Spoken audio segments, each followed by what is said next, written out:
নমস্কার, আজ 18ই জানুয়ারি সবেমাত্র ব্যাঙ্ক নিফটি ওপেনিং স্ট্র্যাটেজির ভিডিও বানিয়েছি, যেখানে আমরা 220 পয়েন্ট বুক করেছি। জাস্ট তার 1 মিনিটের মধ্যেই অ্যাক্টিভ হলো আমাদের নিফটির ওপেনিং স্ট্র্যাটেজি, সেটাই দেখাবো।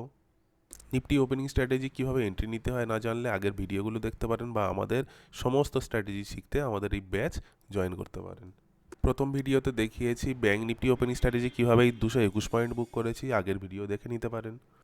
দুটো এন্ট্রি আজ খুব সিম্পল ছিল, দুটোই 1 মিনিট টাইম ফ্রেমের স্ট্র্যাটেজি। এগুলো হচ্ছে 1 মিনিট টাইমের ক্যান্ডেল, আমাদের ফিবোনাচি সেট আপ, তার ব্রেকডাউন, একটু রিটেস্ট, এবং এই ক্যান্ডেলের লোটা যখন ব্রেক করছিল তখন রানিং ক্যান্ডেলে এন্ট্রি, নেক্সট সাপোর্ট পর্যন্ত আমাদের ফার্স্ট টার্গেট হিট। এটা টার্গেট হিট করার জন্য আমি এটা টেনে দিয়েছি এই পর্যন্ত, বাকিগুলো আমাদের এখানে কিছু কোয়ান্টিটি বুক করেছিলাম, বাকিগুলো এখানে আমাদের ট্রেলিং স্টপ লস হিট হয়েছে, মানে ওভারঅল এই প্রফিটটা আমরা বুক করেছি। 9:38-এর মধ্যেই বুক করেছিলাম 28 পয়েন্ট। ভিডিও ভালো